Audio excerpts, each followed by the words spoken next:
Hey guys, this is Hell Hades. This is a Raid Shadow Legends video. Guys, we have got a 10 times chance to pull fancy old champions tomorrow. It's going to fall in line with the Summon Rush, which has just dropped for Devoured of the Thorn. So a lot of people are going to be doing this fusion. Summon Rush is in the mix. It's always going to be there. But at the same time, we're going to be able to decide whether we want to pull shards for these fancy old champions as well. So let's go through the list. I've got to say, this is like Kraken territory for a list. Okay, this is where the big arena boys come out and say, damn, I need to spend some cash. So let me go through who we've got and yeah, to see how good they are. First one up is an epic. First one up is one of the OGs, really, one of the best champions in the game for setting up big boy clan boss teams. So we've got Seeker here. Seeker has got an A1, gives a chance to provoke. It's actually a decent A1 for stuff like Faction Wars, which is not where you'd normally run him. It's also kind of cool in the arena to just take out one enemy. Take out one enemy with a provoke. For an arena champion, he's pretty solid anyway because his passive is good. So if you put him towards the front of the team in the arena, he becomes one of the best champions in the game to create a go second team, which means that you get hit first and then you go and take out the enemy. The reason why it's so good is when he is hit with a critical hit, which in the arena is pretty much any time you get hit, if the enemy's built their team right, he spreads increased defense to the rest of your team. If he's towards the front of the team, he spreads it before everyone else is even hit with that same hit, which means that pretty much everyone else should stay alive if you've built them well. So really cool ability on his passive here. The reason why he's so good for Clan Boss and kind of good for the arena in the same sense here is he gets a turn meter fill and an increased attack on his A2, but he also gets an extra turn. So he buffs your attack, fills your turn meter, goes again. If you're in the arena, he provokes. If you're not in the arena, he just cycles back round to this ability really quick. Basically, when booked out, makes it as if it's a 2-turn cooldown because of this extra turn. So he enables some of the really good unkillable teams with Clan Boss and some of the good fast teams for Clan Boss as well. Awesome, awesome epic. Can be used in a lot of places in the game. So that's a good champion if you grab him. Another great epic champion coming up. Magnarr. Magnarr is one of the best nukers for arena in the game. He really is. The reason for that is he doesn't need a whole load of setup. You basically just build him with high HP, 100% crit rate, loads of crit damage, and this A2 will just do a double hit. If there's burns out there, then the A2 becomes something else. It becomes like a stun mechanic for general content, which is actually pretty cool as well for stuff like Spider. But if you're not, there's no burns out there. He hits twice and he hits hard. One of the hardest hitting HP-based champions in the game, including all the legendaries. It's also just one of the straight up best arena nukers in the game. Reason why is because like you build him high HP, so he's tanky whilst also being an absolute nuke. He's also got a decreased defense A1, which is solid. He's got a debuff spread A3, which is also pretty solid for PvE stuff. And he's got an okay passive as well here for PvE stuff. When people are burning, he starts to heal. So another great epic in the mix. Oh my god, next one up. This is making me want to pull shards on my free-to-play, honestly. Next one up. Deacon, Magnarr, Seeker. All absolutely freaking awesome champions. So what we've got here, Leech A1, double hitter. Great for any content in the game. Leech goes out there, means you can get rid of your lifesteal gear and you're still getting healing. A2, AoE decreased defense. 100% to land it if you book him out. You should book him out. He's one of the best decreased defense champions in the game. 3-turn cooldown if he's booked. And then we got a turn meter fill and extra turn on an enemy turn meter decrease and an extra turn on the A3. Very similar to what I said with Seeker. Basically, it's as if he's on a 2-turn cooldown here because he books it out twice and then gets an extra turn. So in the same sense of Seeker building fast clan boss teams, Deacon can do the same thing. He's also great in the arena, great in any content in the game. This dude is a beast. That's 3 awesome epics up for grabs. And then for the Void epic, we have got the lovely Madame. This is basically just like a straight up arena set here. Crazy arena champions. So Madame Serris, still awesome. Not as high priority as she used to be. You've got Rianne the Conjurer you can get now from Doom Tower. There's other champions in the mix as well, like Kaimar, that are just kind of higher value. But Madame is still an awesome setup for your arena nuke. So she's got an A1, which can put a fear out there. And it's an okay A1, honestly. It's not the best, not the worst. Alongside her passive, it's not bad, because when she hits, she gets a shield for 10% of her max HP. So her A1 just kind of tops her up with a little shield. It's okay. A2, it's an AoE hit. She's got a reasonable amount of damage. We don't really build her for damage because she's all about her A3. But she's got a 50-50 if you book a chance of just stealing a buff from a target. If you steal a buff from anyone, then she puts block debuffs on your whole team. That is a crazy good A2. Also puts True Fear on the enemies as well. And then this is like insane. So cleans all of the enemy buffs off. She replaces it with decreased attack and decreased defense. So setting up your damage, reducing their damage, goes out for 2 turns on a 4-turn cooldown. It's awesome kind of for any content in the game, but mainly an arena-based skill. And as I said, she's got this kind of cool passive as well. So all of the epics, honestly, are like top draw epics in this game. Right, let's get on to the legendary champions then. First one up is the lovely Lyssandra. Best speed control champion in the game. Like, as a whole. Best speed control. So she's got an A1. She actually transfers debuffs from herself to a target. It's not a bad A1. Can be quite annoying for people like Hedgies. If Hedgies locks someone out, she's like that. Stuff it. I'm going to pass it straight back to you. That's pretty cool. A2 fully depletes a target's turn meter. This is great for any content in the game, really, where you can turn meter control. PvE especially, because you're doing stuff like Spider, whipping that turn meter right back down to 0. Load of the Doom Tower stuff. Dark Fae, brilliant. Like, so many places in the game where this is absolutely clutch. And then the A3 is one of the best increased speed abilities in the game. So increase speed on your team. Builds your turn meter. Decreases enemy turn meter. It absolutely swings the fight. If you imagine, like, you've gained 30% turn meter. The enemy's lost 30. You've gained so much initiative in the fight. It's bonkers. You can make your arena nuker incredibly slow if you get this ability away and still make your arena nuker go before the enemy. It's kind of clutch. And then she's got speed in all battles as well. It's brilliant. Crazy base speed, crazy base everything. Crazy, crazy, crazy. I love this champion. Lyssandra, goddess. Great one to get if you're lucky enough to get her. Obviously, we know these times 10s, they don't always come home. And we've harped on about it. Like, it should easily be a times 25 by now. But anyway, it's what it is. Lady Kimi's next up.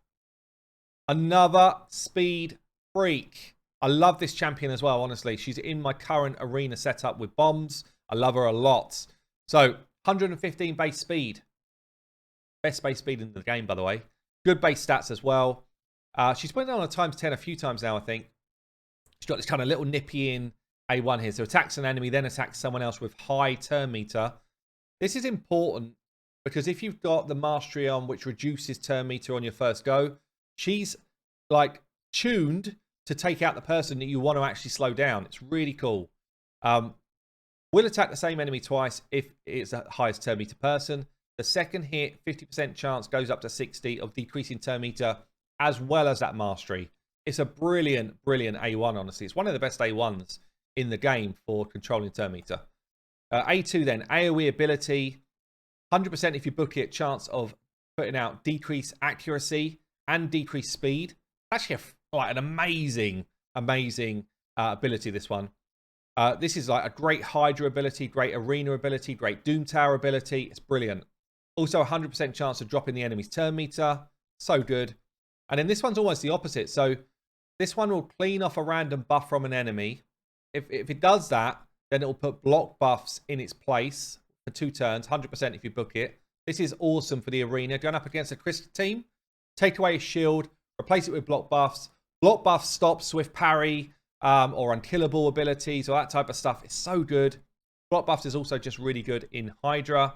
But she has to remove a buff to make that work. Just be aware of that. Also gives you a turn meter feel and increase accuracy and increase speed. This ability is so good for setting up your debuffer. So she boosts turn meter, she gives you more accuracy, which means you're going to land your abilities more likely, and she boosts your speed. It's actually an amazing, like A3 here. She's also got a passive. Whenever she places a debuff, basically her A2, she decreases that enemy's turn meter for each debuff placed. Whenever she receives a debuff herself, she gets a turn meter fill. It's so good. Like, it just allows her to cut in. Everything about this champion is like top draw. Speed in Doom Tower battles as well. Shame that's not all battles, honestly, but then maybe she'd just be straight up OP. But Lady Kimi, again, one of the best champions in the game. Flippin' heck. We're going again. We are going again. Trunda. This has got to be the biggest Kraken event I have ever seen in Raid. And we've seen a few. Trunda. The Beast. The Beast with two backs. I mean, damn. She is a beef cake. Don't get on the wrong side of Trunda. She is going to absolutely smack you in the face. Hardest hitting champion in the game. Okay? She's the best AoE champion, the best AoE nuker there is. She's got two absolute colossal nukes for Arena. So what's going on? Double hitter here with a chance to stun. You don't really build her for accuracy if you want to play with her in the arena, and it's easily her best spot. If you play with her PvE, she's actually pretty damn good as well, by the way, but you do put accuracy on her. So double hitter, chance to stun. A2, you target someone with high health, she basically cracks them in the face, and then she does another secondary hit, which hits everybody, and it is an absolute nuke if you hit someone with high HP, lowish defense. Okay, that's the rule. If you hit a dead Hydra head with this ability, it will nuke that head, and it will nuke everyone else. It's just a crazy A2, this one. By the way, all of her books just give her more damage, and it is worth it. A3 then, AoE ability. It's a double hit if she's got low accuracy. If she's got high accuracy, she'll stun, and it'll be a single hit, and she's got a chance to put a burn out as well. This is a great A3. It's basically the hardest hitting ability in the game for an AoE that doesn't need a whole load of setup. So that's why she is the arena goddess for damage.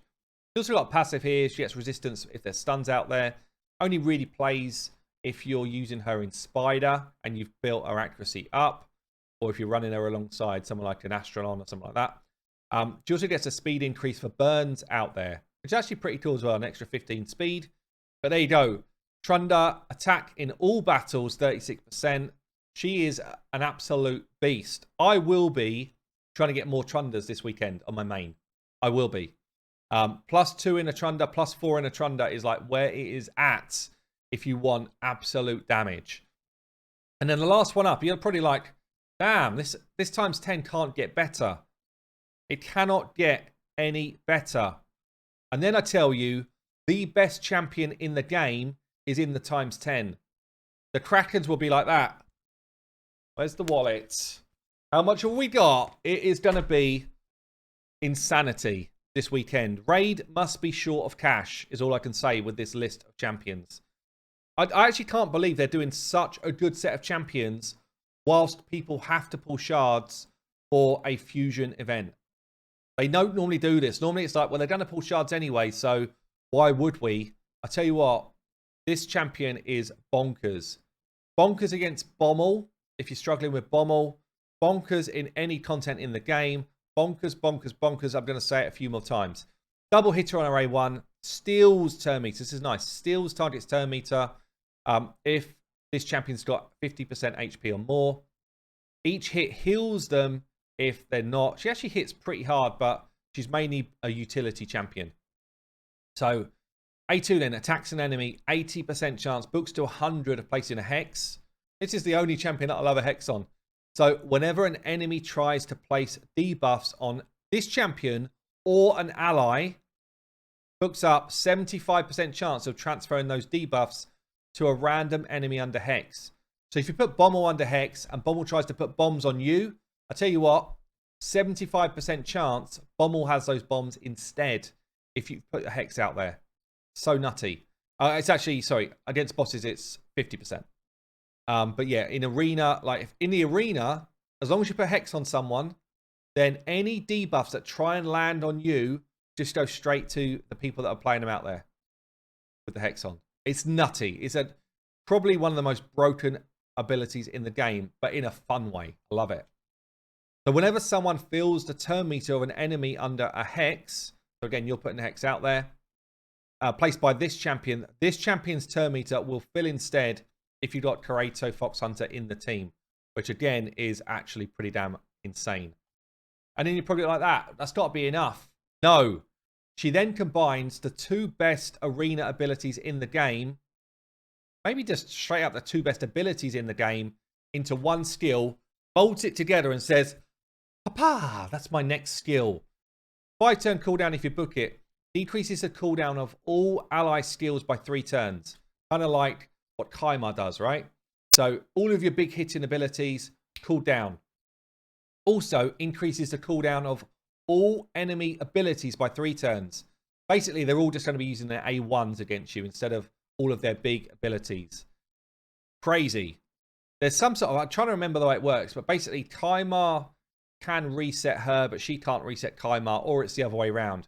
There's a weird kind of interaction between these two, but anyway, nutty. Got passive here as well, so places a perfect vow on this champion for 2 turns at the start of a round. She's invisible, by the way. This champion is immune to all debuffs if they are under a veil or a perfect veil. Insanity. Whenever a veil or perfect veil is placed on an enemy, 75% chance of straight up stealing that buff. So you know Candy in the arena, if you do a turn meter fill or something, he puts a veil out there, 75% chance she's just going to steal it instead of Candy having it. This happens before the buff is placed. It's only when Kurato's on the team, but it's a kind of crazy one. Damn. And then she's got accuracy in all battles, crazy base stats. Yumeko, best champion in the game. There you go. So anyway, guys, there will be a lot of shards pulled this weekend. I know a lot of you will just be like, I hate times 10 events. I do as well. They should be a lot more than times 10 by now, but this is probably the biggest one we've ever seen. There you go, guys. I've been Hell Hades. Woo! I will see you later.